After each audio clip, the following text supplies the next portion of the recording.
السلام علیکم ناظرین، میں نے اپنی سپورٹ بلیک کار ساحل سے 1 کلومیٹر دور گھنی جھاڑیوں کے اندر چھپا دی۔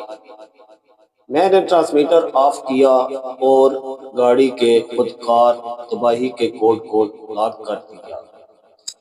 انجن کی ہلکی سی آواز بھی سمندر کے شور میں دب گئی۔ میرے پاس صرف 10 منٹ ہے، اگر ایک بھی سیکنڈ کی غلطی ہوئی تو سارا پلان فیل ہو جائے گا۔ میں نے اپنی لیدر جیکٹ ٹھیک کی، جس کے اندر مضبوط ترین بنیان چھپی تھی۔ جیب سے سنجے شرما کا شناختی کارڈ نکال کر ایک نظر دیکھا۔ یہ میرا بیس تھا۔ میں ایک عام بھارتی شہری ہوں جو دنیاوی پریشانیوں میں کھویا ہے۔ بہترین جاسوس وہ ہوتا ہے جو اپنی اصل شناخت کو مکمل طور پر چھپا لے۔ فارمولا سونا اور طاہر کی بیٹی سونا دونوں دشمن کے قبضے میں ہے۔ میرا کام صرف انہیں آزاد کرانا نہیں، بلکہ بغیر کسی نقصان کے انہیں سیف ہاؤس پہنچانا ہے۔ میں نے آستگی سے ریت کی طرف بڑھنا شروع کیا۔ میں نے گھڑی سے ایک چھوٹا سا نائٹ ویژن آلہ نکالا، جس نے صرف لہروں کی حرکت کو ٹریس کیا۔ ساحل پر نمکین ہوا اور مچھلیوں کی ہلکی بو تھی۔ دور آسمان پر بجلی چمک رہی تھی، جیسے کوئی بڑا خطرہ منڈلا رہا ہو۔ کنارے پر ایک پرانی ماہی گیری کی کشتی لگی تھی۔ ایک بہترین دھوکہ، ریت پر ایک بوڑھا آدمی بیٹھا تھا، چہرے پر جھریاں، لنگی اور پھٹا رومال۔ میں آہستہ سے اس کے قریب گیا۔ میں نے ہلکی آواز میں سلام کیا۔ تم سمندری گدھا ہو؟ یہ خفیہ کوڈ تھا۔ بوڑھے نے اپنی لال ڈوروں والی آنکھیں میری طرف اٹھائیں۔ وہ MR ایجنسی کا مقامی معاون تھا۔ چاند گہری آواز میں سمندری گدھا مردار پر نظر رکھتا ہے۔ تم ایک خفیہ مشن پر جا رہے ہو۔ یہ محض جاسوسی نہیں، یہ قوم کے مفاد کی جنگ ہے۔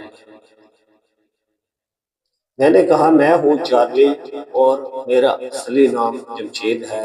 میری پہچان میرا ٹھوس عمل اور منصوبہ بندی ہے۔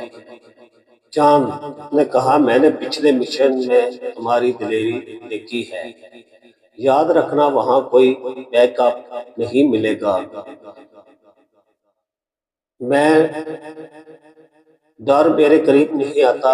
میرا ہدف صاف ہے، فارمولا سونا کی بازیابی اور بیٹی سونا کو بلیک میلنگ کا ذریعہ بننے سے روکنا۔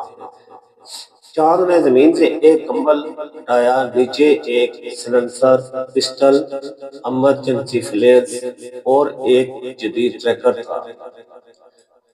چاند نے کہا، یہ تمہارا نیا بیس ہے، یہ میلی شرٹ اور لنگی پہن لو۔ اب تم مقامی ماہی گیر ہو۔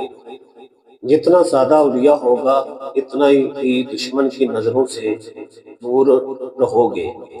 میں نے بجلی کی سی تیزی سے کپڑے بدل لیے، ضروری سامان بریف کیس میں رکھا۔ یہ میری عارضی تبدیلی ہے، میری اصل پہچان میرے ہتھیار ہے۔ چاند نے اٹھ کر کہا، جاؤ، وقت ضائع نہیں کرنا۔ کشتی میں ایک اور آدمی انجن گرم کر رہا تھا۔ میں نے کہا، تمہارا کوڈ؟ ملا معاون بولا، 1900۔ میرے پاس سمندر میں شور پکڑنے والا خاص نظام ہے۔ چاند نے کہا، ساحل پر اترنے کے بعد میری مدد ختم ہو جائے گی، وہاں سے تمہاری ذہانت اور مہارت کام آئے گی۔ میں سمجھ گیا۔ میں کشتی میں سوار ہوا، اپنے وطن کی آخری حدود کو پیچھے دیکھ کر میں نے یہی سوچا کہ یہ میری عزت اور وقار کی سرحد ہے۔ انجن کی آواز گونجی اور کشتی لہروں کو کاٹتی ہوئی اندھیرے میں دوڑنے لگی۔ میرا خطرناک مشن شروع ہو چکا تھا۔ ریڈار عام طور پر ہمیں ٹریس نہیں کر پاتے۔ مجھے ایک دوسرا سگنل ڈیٹیکیٹر استعمال کرنا چاہیے۔ میں نے اپنی گھڑی کا خفیہ بٹن دبایا۔ اس نے ہلکی نیلی روشنی دی۔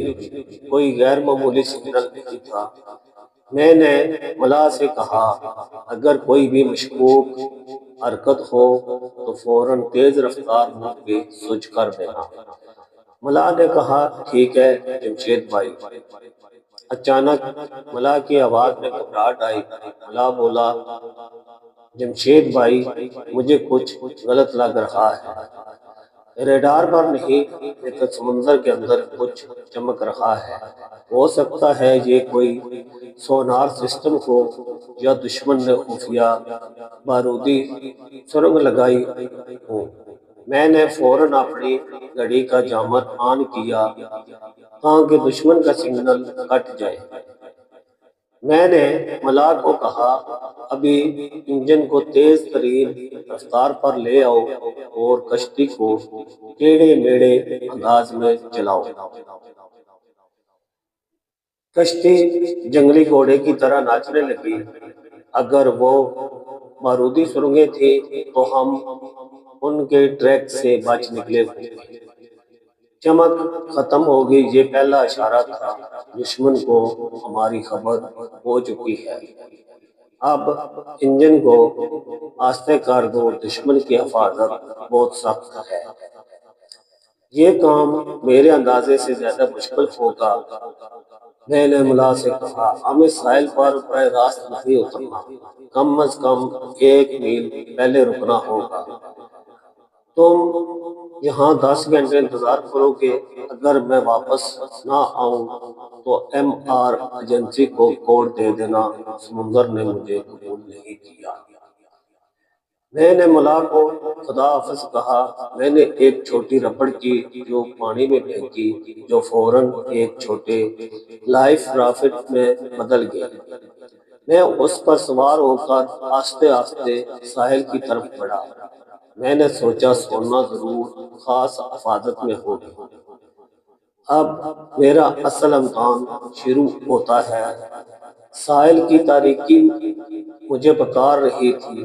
مشن کا دوسرا حصہ شروع ہو چکا تھا، پانی سے باہر نکلنا اور کارروائی کرنا۔ ناظرین، اس واقعے کی اگلے قسط دیکھنے کے لیے چینل کو سبسکرائب کریں، ویڈیو کو لائک اور شیئر لازمی کریں اور ویڈیو میں کومنٹ بھی دیا کریں۔ آپ کی رائے بے حد ضروری ہے۔ اجازت دیں، اگلی ویڈیو میں ملتے ہیں۔ اللہ حافظ۔